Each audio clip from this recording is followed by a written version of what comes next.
morning, dear friends. Let us have the second lecture on the theory of relativity, which is the first unit of engineering physics first. In this lecture, we will discuss some more facts and topics related to the theory of relativity. As we have discussed in first lecture, what is the frame of reference, what is the basic concept of relativity, what is the transformation equation, and what is the Galilean transformation equation, and what were the consequences of the Galilean transformation equations. In that, we might have seen that the length between 2 points or length of a rod remains invariant under the Galilean transformation. We have the expression of velocity transformation, that was simply the velocity addition by which the second frame of reference is moving. The acceleration has been also observed under the Galilean transformation equations, and we have seen that the acceleration of a particle remains invariant under the Galilean transformations. After that, we will see that Galilean transformation means that the Galilean theory of relativity, when applied to the different domain of the physics, means that the laws of the physics, then what happened there? So usually it has been observed when the Galilean transformation has been applied to the laws of the physics, basic laws of the physics, then it has been concluded by the Galileo himself that the laws of the physics remains invariant in all inertial frame of references, and this basis was so strong that it itself became the first postulate of special theory of relativity. Later on we will see that what are the postulates of special theory of relativity. So here in this topic, in this particular lecture, we will see that is there any failure of Galilean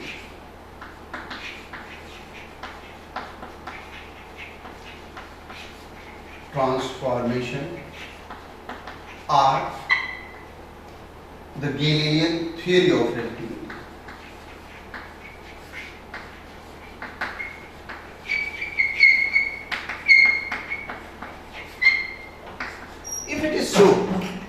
If it is so, then we have to see that what are the facts and how these failures can be rectified, and for that what is some more things are essentially required that.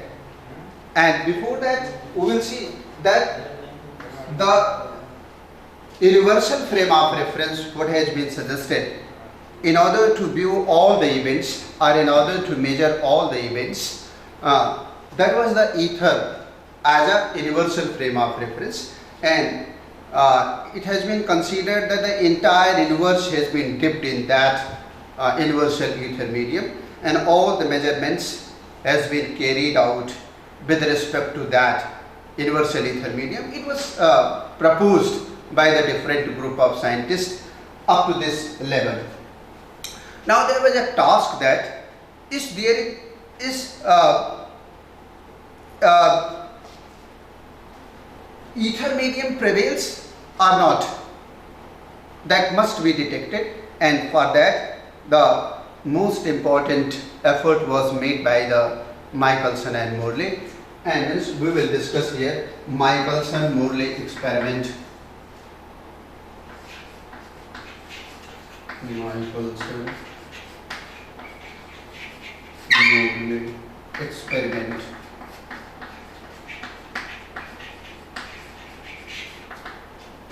And then after we will also see that what the result has been obtained in that experimental verification, or that in that experiment which has been carried out by the Michelson and Morley.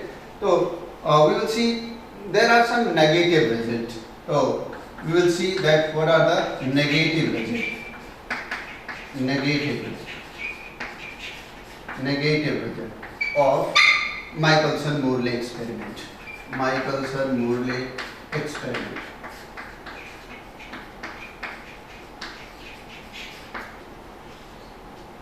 Then how that negative result was interpreted at that time. Who take the initiative step in order to readdress the negative result which has been obtained by the Michelson-Morley in his experiment. And then after, what the final outcome was there.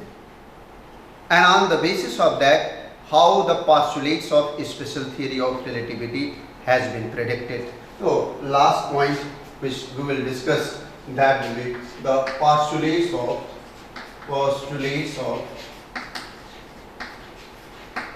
special theory of relativity.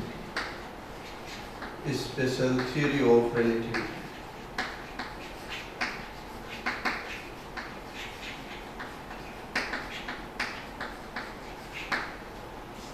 So this much point we will cover in this lecture.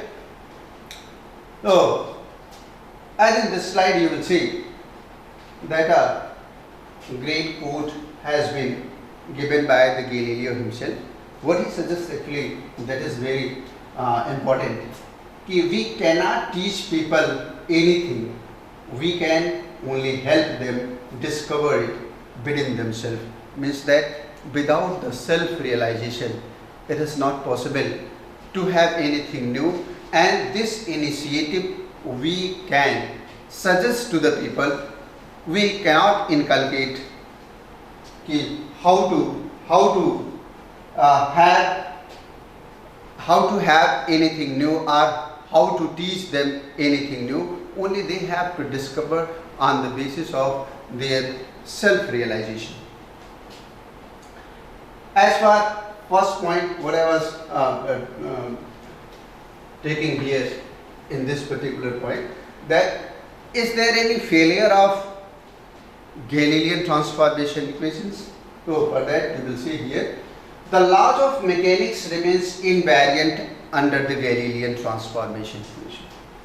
But the laws of electrodynamics do not preserve their form under this theory. Means that when the Galilean theory of relativity was applied to the basic laws of the physics, then that was good.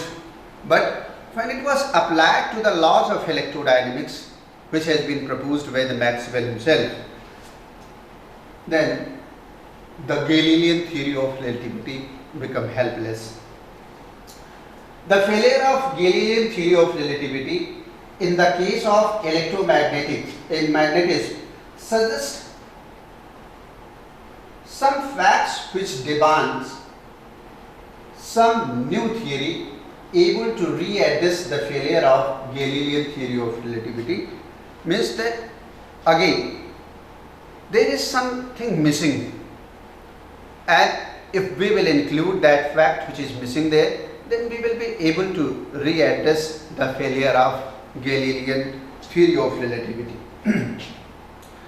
Here, in order to readdress the failure of Galilean theory of relativity,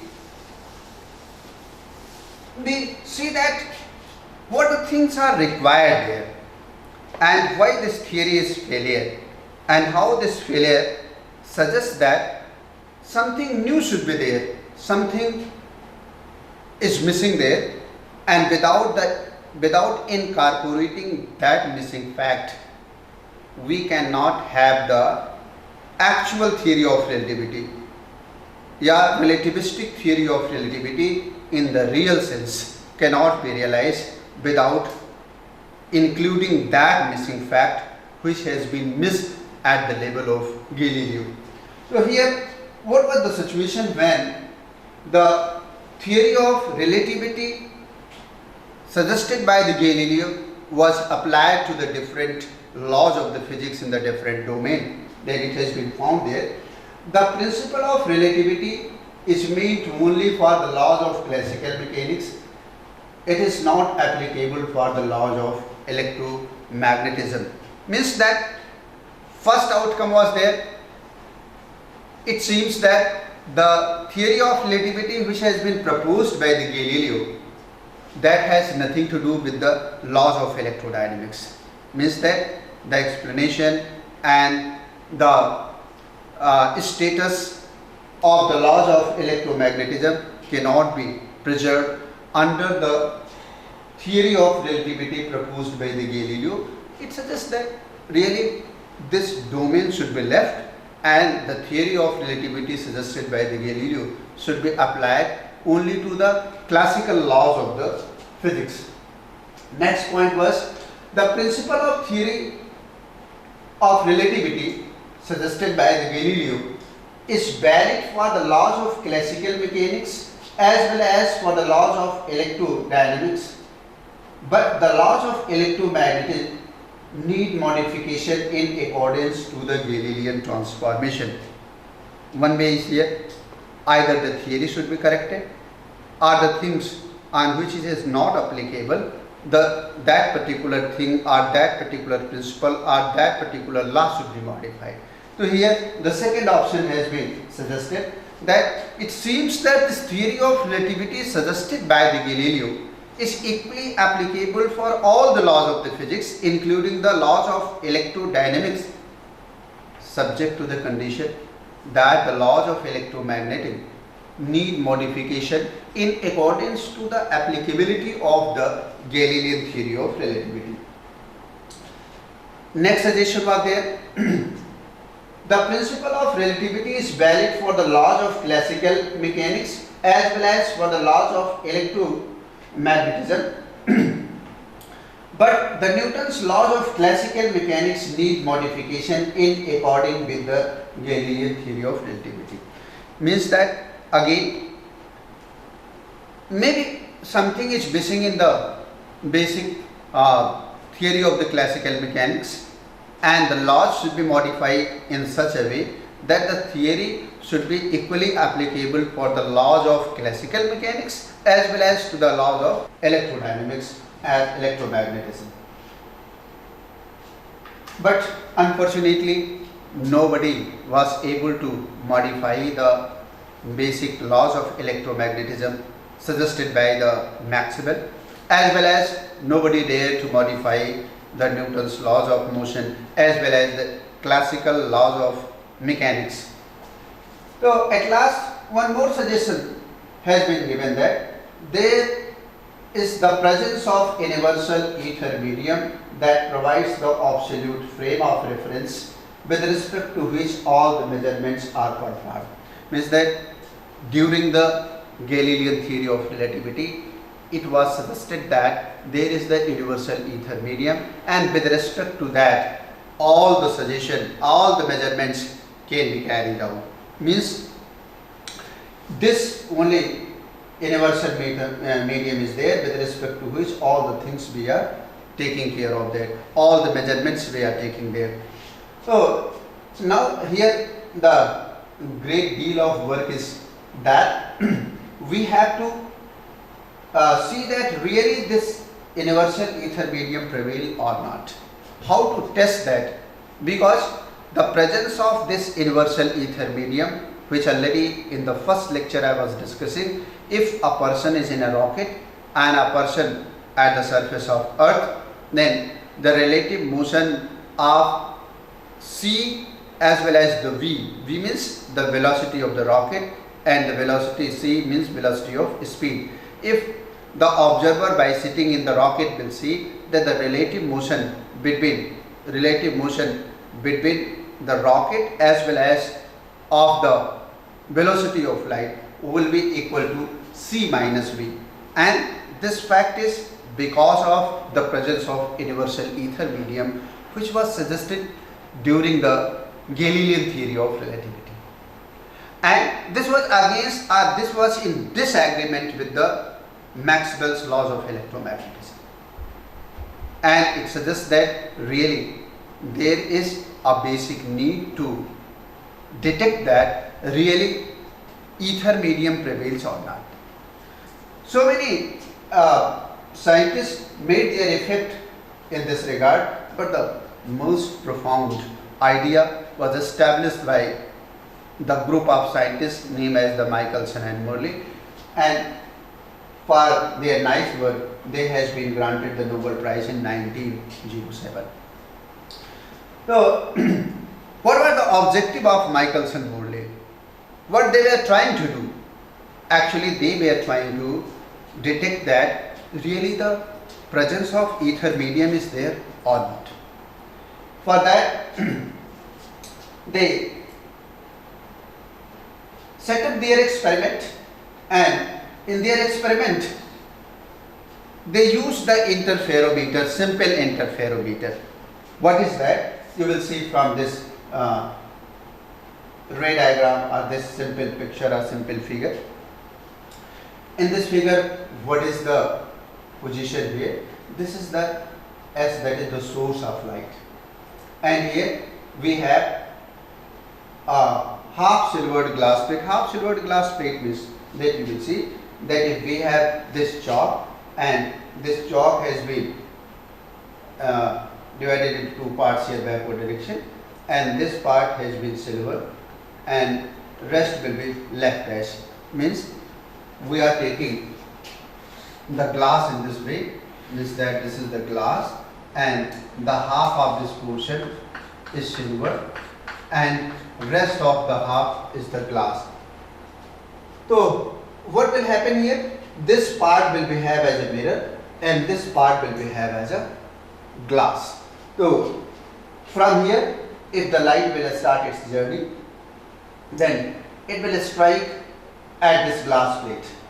In this glass plate, half is the silver and half is the glass. Then from the half of the portion which is the silver, if light will strike at this portion, then it has to go in upward direction, subject to the condition that this glass plate should be inclined at 45 degrees. So what the provision has been made? A source of light has been taken here and parallel rays are focused at this P. P is the glass plate which is inclined at 45 degree, and when the ray of light strike at this glass plate, then from the mirror portion, means that which is half silver portion, the ray of light will reflect in the perpendicular direction, and from the rest of the portion, that is from the glass portion, the ray of light will go in forward direction. After that, in their experiment, what other arrangement has been made? Here we have a mirror, this mirror M1, and here another mirror, that is M2. These two mirrors are placed at the same distance from this glass plate P, and at their time they have taken this approximately 11 meter. So this is in horizontal direction and this is in vertical direction, means that both are perpendicular to each other. So obviously when the ray of light will strike at the half silver glass portion here, that is at the mirror region of this glass plate, then it will go in this direction. And again, since here we have the provision of the mirror, that's why the ray of light will reflect back and it will come to this position basically. And what will happen, the next part of the light, the ray, which will come out from the glass region, means that since it is the half of the portion is the transparent, that's why this ray of light will go in this direction, and from this mirror M2 it will reflect back and come to here. So what we are getting? Reflected light from this mirror M1 at this point as well as from M2 to this point, means situation will be somewhat like this, means that the ray of light is coming here and the portion of that which we are getting at this direction, and if we are making the arrangement of the mirror here and we are making the arrangement of the mirror here in this way, So let this mirror is M1 and let this mirror is M2. So obviously the ray of light will come here, and after the reflection from M2 we will have the ray of light, and when it will reflect back, then we will have here the ray of light, and when it is coming here, then it will be the ray of light. So what we are getting, that both will reach here, and when both the ray of light will come together, then they will interfere to each other, and phenomena of interference will be there. It is the just principle of the interference what has been used by the Michelson Morley in designing their interferometer. Now interference will be destructive or it will be constructive. That depends that how much path difference between the ray 1 and ray 2 is there. For example, if we are saying that this is the ray 1 and this is the ray 2, then what the path difference will be there? In order to see the path difference between the ray 1 and ray 2, it is must that we should see that what the path has been traversed by the ray of light when it is moving in vertical direction and when it is moving in horizontal direction. So let us see once again. For example, this ray of light is coming here, then after entering in this glass plate, just we are taking this duster as a glass plate, then what is happening? The ray of light is entering in this glass region and it is coming at this side. Since at this portion, the half of the portion is the silver, that's why from that the reflection will be there. So means that once the ray of light is traversing in this region, then by being the silvered portion here, the ray of light will reflect in perpendicular direction. Means once it is coming here and once it is coming here in this side, one, and again it is coming to this side, means that it traversed twice in this glass plate. And when after the reflection it is coming back and it has to go at other end where the second ray of light has to meet, then again it will traverse to this glass plate. Means that the ray of light which is traversing in the perpendicular direction, that will traverse through the glass plate thrice. Try to understand once again.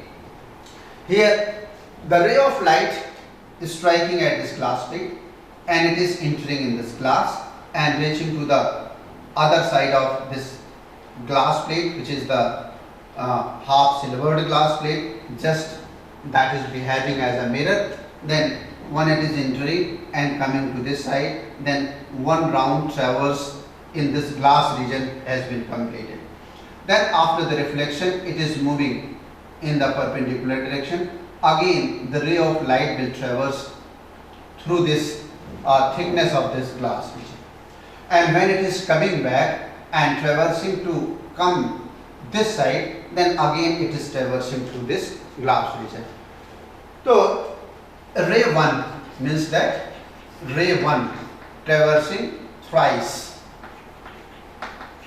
in this glass region. And what will happen? The ray of light which is moving in forward direction in the horizontal region, then it will traverse through this glass region. Means that this is the glass region, the ray of light is traversing and half portion is the glass, that's why it is coming here. Means that the second ray of light, this second ray will traverse only once, because after the reflection it has not to go through this glass, it has to reflect in the in the downward direction, and where it will meet to the ray of light which is getting its reflection from the mirror M1, which is in the perpendicular direction of this arrangement. Here we have both the rays. So obviously there will be the path difference between the ray 1 and ray 2. That will be equal to the twice of the thickness of the glass region which has been placed at this point. Now in order to compensate the path difference between them, because Michelson and Morley were trying that there should be no path difference, so that the central maxima can be observed at this point here. That's why they make another arrangement. What the arrangement has been made by them? They make the arrangement that let us introduce a glass plate of the same thickness glass plate here in the path of the first ray of light. Then if it is inclined at a 45 degree just as the earlier one, then here we will see that the ray of light is traversing in this direction only. Initially it has been started its journey from here, so once it is traversing through this one, and then after it is traversing through this glass plate, and then after the reflection from M2 it is coming through this one. Once again it traverses, and finally it will come here to interfere with the ray of light which is coming from the mirror M1 named as the ray 1. Obviously, by putting this glass plate, the path difference between the ray 1 and ray 2 will be compensated, and finally at this position there will be no path difference between these two rays of light, and central maxima may be observed here, as principally it is required that if there is no path difference between the ray of light, then this will be the condition of the maxima, and if we are taking it as a center point, then it is the central maxima. So ray 2 is here and M2 we have here. Now this was the arrangement. Now the theory of relativity has been included there in the limelight of the concept of universal ether medium or the luminiferous ether medium. In that, what has been suggested that really, if this arrangement has been floated in a mercury bath, then that was totally free, and its motion was observed in terms of the motion of earth as well as the motion of light, that is the speed of light. So here you will see that here we will see in this slide that the CS is the source of light, means that the ray of light will travel in this direction with the velocity c velocity. But this entire apparatus has been floated in the mercury bath, and that has its freedom to move with the velocity of light, because the experiment has been performed at the earth. That's why the motion of earth itself has to be taken into the consideration. So here in this direction, if the c is the velocity of light in this direction and earth is moving in this direction with the velocity v, then according to the universal ether medium, because with respect to that universal ether medium we are measuring the velocity of light as well as the velocity of earth itself. That's why both are moving in the same direction. That's why when the ray of light is reaching or traversing this path to reach at the point at the mirror M2, then the relative velocity will be c minus v. And when it is coming in backward direction, then obviously the speed of light is in this direction, and speed of light is in this direction, and the earth is again moving in this direction. Then in that situation the relative velocity will be c plus v, and this c plus v and c minus v is only because of the consideration of the universal ether medium, because with respect to that the speed of light and the speed of earth has been measured here. When we will see here in this expression, then really we have to see what the path difference will be there with the consideration of the Galilean theory of relativity or with the consideration of the universal ether medium. If we will consider the same, which theory was prevailing up to this time when this experiment was performed, that the ray of light is striking at this one. As soon as it is striking at this point and it is moving in perpendicular direction, then obviously from here to here some time will be required to reach at the point M1. And when this ray of light will approach to this M1, then in that time this total experimental arrangement will move ahead, because the velocity of Earth is here, and that apparatus is moving with the velocity of Earth itself, because that has been kept on the surface of Earth. So when this ray of light is approaching to M1, but M1 will be moved somewhere at this position, means that this will be the new position of mirror M1, and that will be equal to, this will be known as M1 dash. Just we will have the situation in this way, in this way, in this way.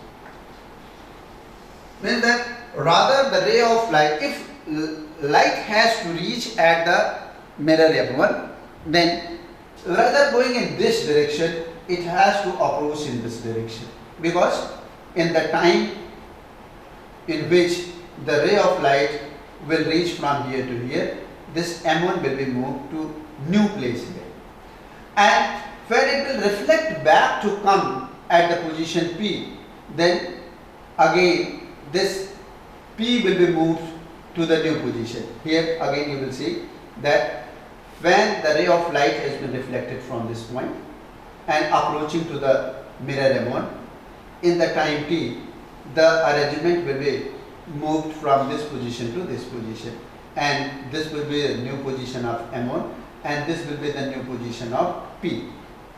But when after the reflection the light will try to come to the position of P, then in that time this P will be moved somewhere in a forward direction, and it will be the new position of this P.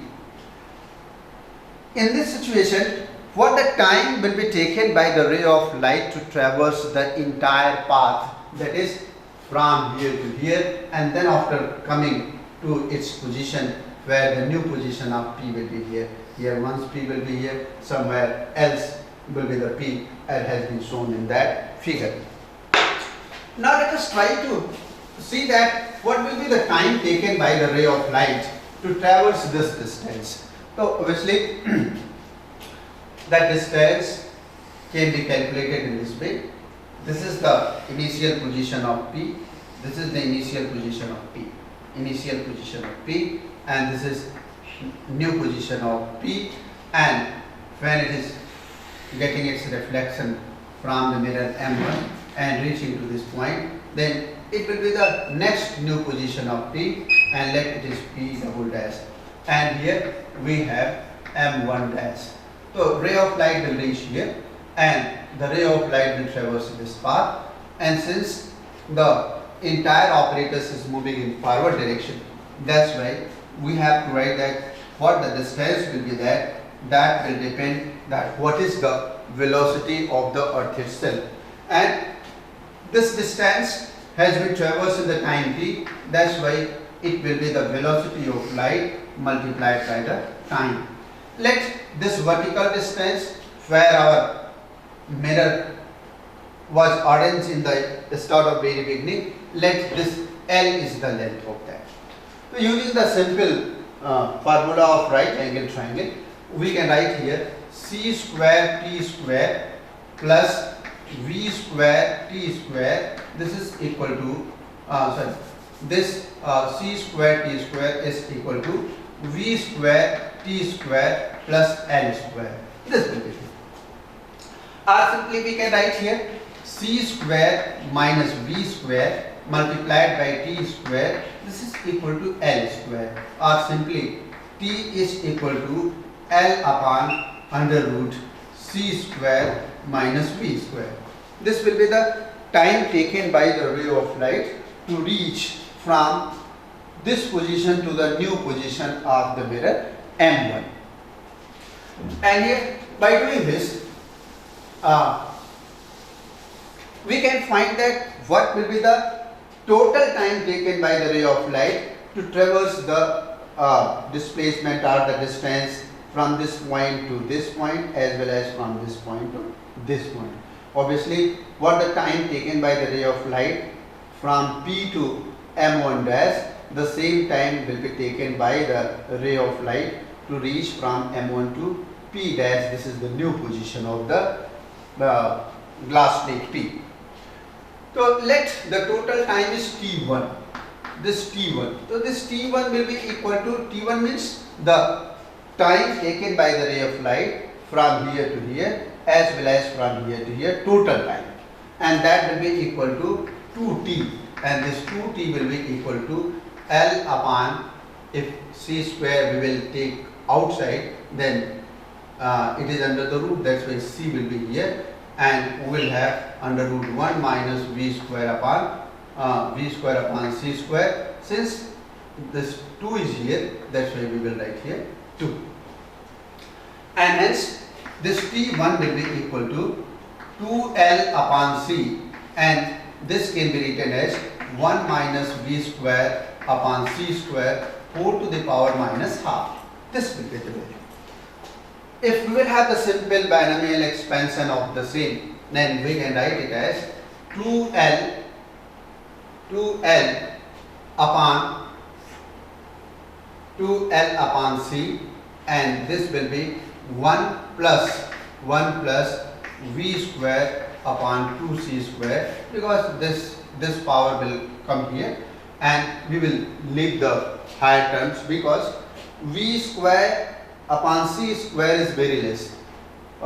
V is approximately 3 into 10 raised to power 4 meter per second, and C is equal to 3 into 10 raised to power 8 meter per second. So its ratio will be very less, that's why the higher terms can be negative. Now the question is here, what the time taken by the ray of light to traverse the distance in the horizontal direction? Means that when the ray of light is traversing in the horizontal direction, then what the time will be required there. So for that we will write the expression corresponding to the distance and time for the ray of light traversing the distance from the P to M2. Here, when the ray of light is moving in this direction, then obviously relative motion will be C minus V. Already I have explained this one, and let this is the P position, and let this position is M. Now you may ask this question, this very question, if the ray of light is traversing in this direction and apparatus is moving in this direction, then when it will reflect back, then what will be the situation? Actually, the entire thing is moving in this direction, and our ray of light has to come to this P point. How much distance this M1 will move forward direction, this P also move in the forward direction. That's why this distance will remain constant in the horizontal direction. Only the relative motion will be different. When the ray of light is approaching to the M2, then the relative motion will be C minus V, and when it is coming back, means that in the back direction, then the relative motion will be C minus V. So obviously time can be taken, time T2 can be taken once when the ray of light is traversing L distance. If we are taking the L distance, you will see here L distance, then this L divided by the relative motion, that is C minus V. And if we are taking the next part, means that when the light is coming back in the back direction, then that will be equal to L upon C plus V, because here C plus V will be the relative motion between the earth and ether according to the Galilean theory of relativity. According to the concept, if we are considering that there is the presence of universal ether medium. So if we will solve this one, then T2 will be equal to, here we will have 2LC upon C square minus V square, and if we will take this C square as a common here, then 2LC upon C square, and here in the denominator 1 minus V square upon C square we will have, or simply we can write it as 2L, 1C will cancel, here we will have C, and here 1 minus V square upon C square 2 to the power minus 1. So simply if we will expand it in the same way as we did in the earlier case, then this minus power will come here, and we'll have this 2L upon C, and it will be 1 plus V square upon C square, and this will be equal to T2, means that this T2 will be equal to 2L upon C within bracket 1 plus V upon C square. One thing is very surprising here. That is what already we have seen for the case of T1. Means that T1 is what? That T1 already we have calculated that T1 is equal to 2L upon C within bracket 1 plus half of V square upon C square.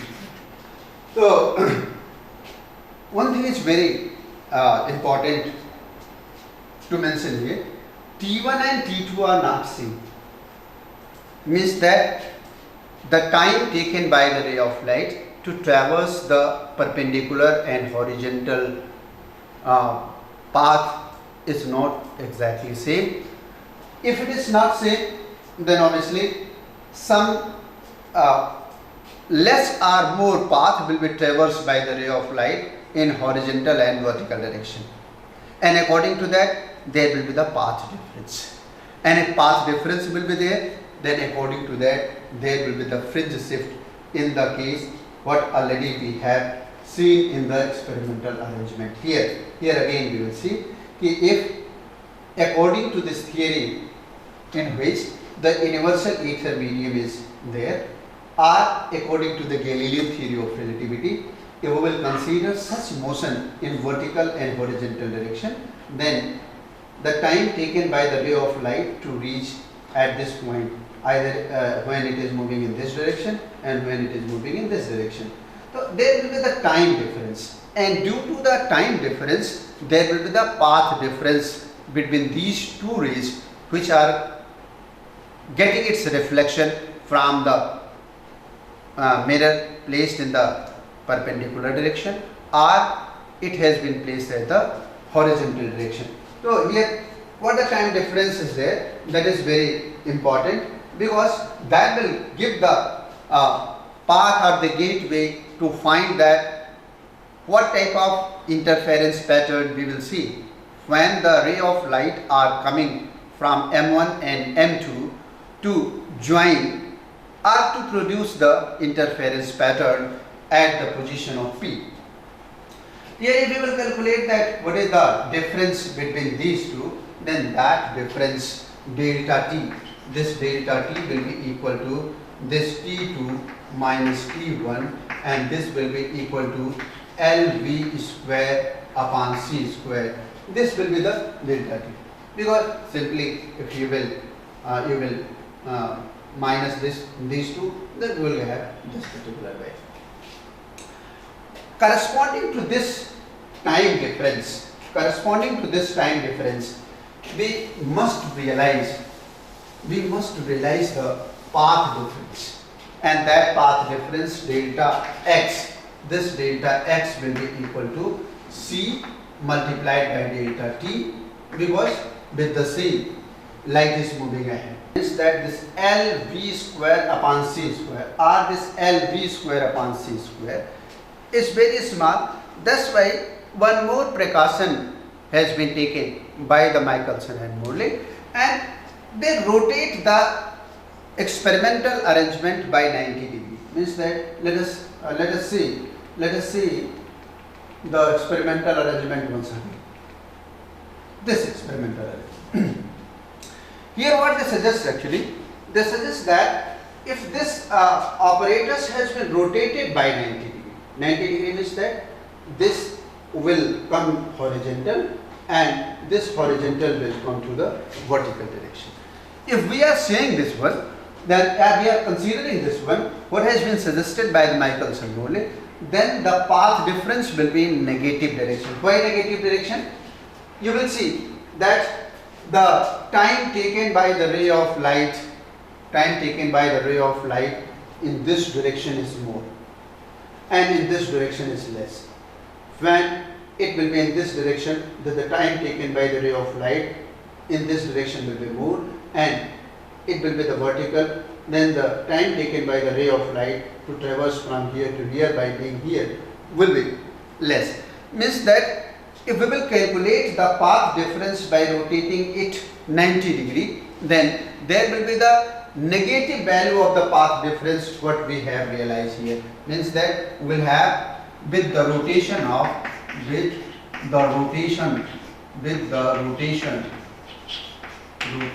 of 90 degree we will get the path difference this is equal to minus LV square upon C square.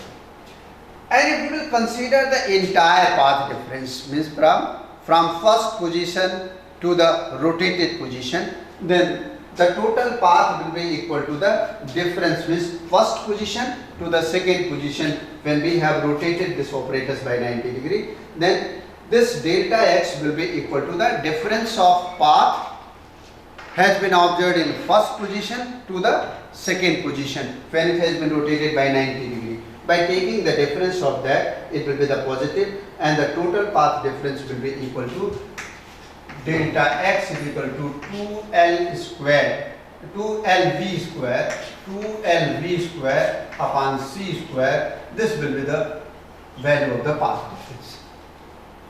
Now, if this much path difference we have realized, then corresponding to that we may realize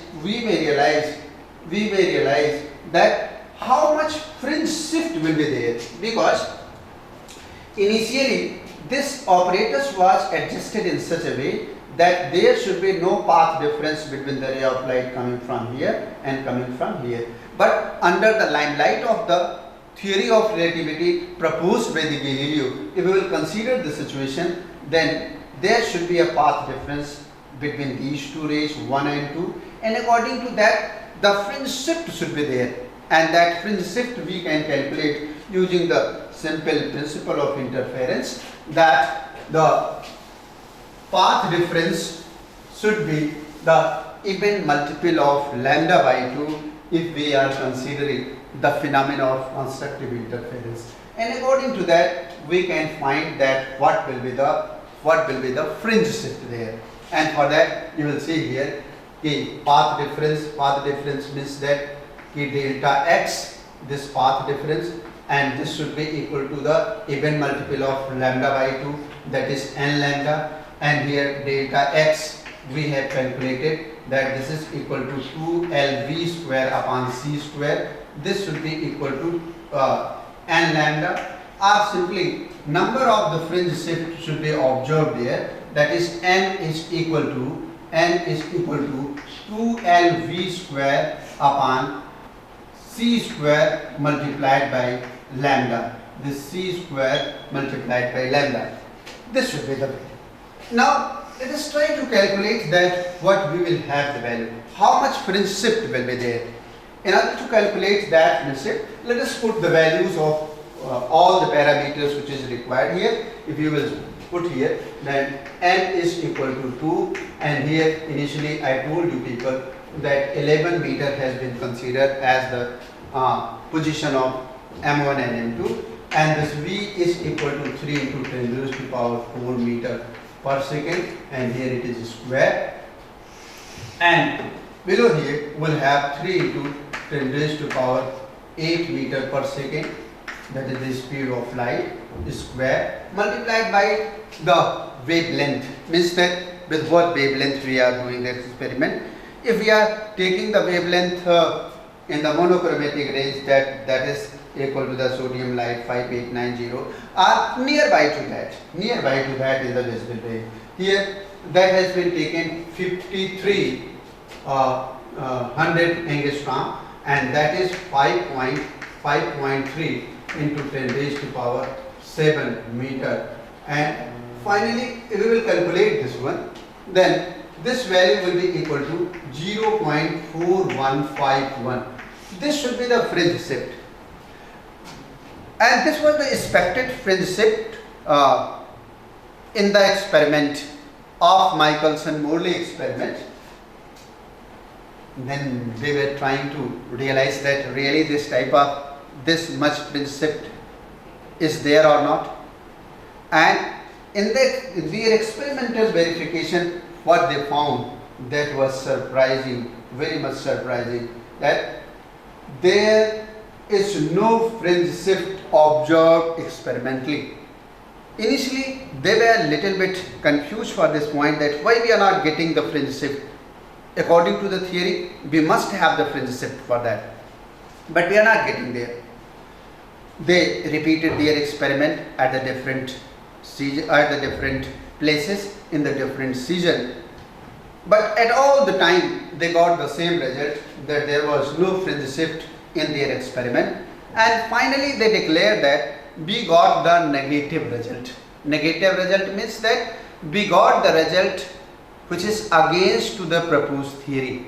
According to theory, there should be this much fringe shift, but we are not getting any fringe shift in our experimental observation. That's why we declare that there is a negative result in our experiment, and really we don't know that what will be the exact explanation of this negative result, and they throw this task among the scientific community to have the explanation for that. Different group of scientists came forward and they try to give their own explanation for that. In that, first explanation was suggested in this way, that the ether and earth is in such a way that the ether medium which is in the surrounding of earth is moving with the earth itself. Means that the situation is somewhat like this. Means that that we have the situation somewhat like this. Here we have the earth, and if we are measuring something with respect to this one, and this is the ether medium, and that is the universal ether medium. So in first it has been suggested that for the ether medium in the surrounding of the earth is also moving with the earth. Means that there is no relative velocity between the ether medium and the earth itself. But it was against to the fundamental concept of the universal ether medium. That should be static, that should be universal, that should be constant, that should be fixed with the rigid body as the basic concept of the frame of reference. That's why this hypothesis was discarded. Later on, Laurent and Fitzgerald suggested the very important and noble idea that if a body is moving or a particular object is moving in this direction, then with high speed, if it is approaching to in forward direction, then this length of rod or this length or this distance should be contracted by the value of 1 minus v square upon c square. If we will use this correction, then obviously T1 will be equal to T2, and there will be no path difference, no time difference. Obviously there will be no path difference between the ray of light coming from M1 and M2 respectively. Here if you will recall that what we have already seen in case of T1 and T2, then in the expression of T1 and T2, if you will put here in the horizontal direction, for example we have in horizontal direction is obviously, or we are writing that T2, and this T2 is equal to LV square upon C into 1 plus V square upon C square. If we have this much expression there, already you might have seen this in the earlier case. If you will see here this expression of T here T1 is this one, sorry, and here we have T2 value. This T2 is equal to 2 L 2L upon C, 2L upon C, 1 plus V square upon C square. If you will put the value of L, this is equal to L root 1 minus V square upon C square, then T1 will be exactly equal to the T2. So, do its practice as a home assignment to the people. Okay, how? By taking the idea of the Lorentz-Fitzgerald contraction, T1 will be equal to T2, what has been suggested by the Lorentz. But this idea was not accepted for the explanation of the negative result of Michelson-Morley experiment, because this was purely the mathematical correction in the direction of the motion. It had no experimental confirmation at that time. That's why this idea was discarded. Later on, the most appropriate idea was suggested by the Einstein himself, and he suggested that there is no change in the speed of light. It never depends that on the position of source as well as on the observer. Speed of light is constant. It has nothing to do with the position of source and observer. See will be always see whatever is observing it. Either the person by being in a rocket observing the same thing, or by being at the surface of earth observing the same thing. But C will be always C. It never be like C minus V and C plus V. And he suggests that this is the constancy of speed of light. And this idea was so important that it has been included as such in the postulates of a special theory of relativity, and later on it becomes the second postulate of a special theory of relativity as such. Means that the light has a constant speed. It has nothing to do with the position of source and observer. It becomes as such as the second postulate of a special theory of relativity. Now, if we will talk about the hypothesis of Einstein, then according to him, that the laws of nature are equally valid. Either we are talking about the laws of classical mechanics, or we are talking about the Maxwell's laws of electrodynamics. The theory should be applied equally for the laws of all the domain of the physics. That's why it is essentially required that the concept of C minus V and C plus V should be excluded, and rather we should always consider that the speed of light is constant. It is not relative to anything which is moving with a particular velocity. And ultimately they suppose that the speed of light is constant.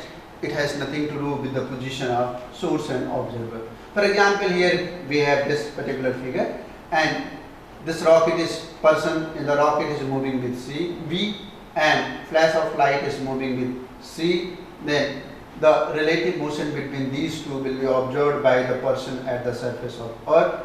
That is not C minus V. No matter how fast the guy on the rocket is moving, it hardly matters. But guy see the light flash travel with the velocity of light C. Similarly, if it is moving in backward direction, then hardly matters, no matters the direction. C is always C. It has nothing to do with the C plus V and C minus V. It will be always C. Now, we will have two postulates of a special theory of relativity. That first was given by Galileo himself, that the laws of physics remains invariant in all the inertial frame of references. And second is that the speed of light is constant. It has nothing to do with the position of source and observer. These are two postulates of a special theory of relativity. Now let us see that what the assignment we should do. Assignment number one, that you should always try to have the assignment on this one. You should write the answer of this question, that what was the objective of conducting Michelson-Morley experiment. In the start of very beginning of this lecture, I emphasize on this point that why the Michelson-Morley were performing the experiment. Obviously, they were trying to observe that really there is the existence of ether medium or not, and they were trying to detect that is there any relative motion between the earth and ether or not. This was the main objective of that. So its explanation and other things related to that you can write here. Describe the experimental arrangement of the Michelson-Morley experiment. I have already discussed that in the perpendicular direction M1 is there, in the horizontal direction M2 is there, glass plate is there, that is half silvered in nature, one half is the transparent and half is the mirror, and as the light is reflecting in the perpendicular direction and transmitting in the horizontal direction. According to that, we are also compensating the path difference initiating by introducing a glass plate in the path of the horizontal ray of light, and then after we will have the reflection of the light in perpendicular and horizontal direction to have the path difference according to the existing theory of relativity. So that you will see here, and you should write, and you should have the answer of this question. Mention the negative result obtained in Michelson-Morley experiment. Already during the lecture I emphasize on this point that the Michelson-Morley got the result in their experiment which was against to the theory proposed by the Galilean. That's why they declare it as a negative result of their experiment. Explanation, three explanation has been given. One was the ether drag hypothesis, other was the Lorentz-Fitzgerald contraction, and third as such which has been proposed by the Einstein as a constancy of speed of light. Here this is very interesting assignment that you should discuss the Lorentz-Fitzgerald contraction, and this hypothesis can be emphasized when you will put the value of L under root 1 minus V square upon C square in the expression of T2 in order to equate T1 and T2, and by which this hypothesis of the contraction can be discussed and can be explained. Write the postulates of a special theory of relativity, that all the laws of physics remains invariant in all inertial frame of references, and the speed of light is constant. It has nothing to do with the position of source.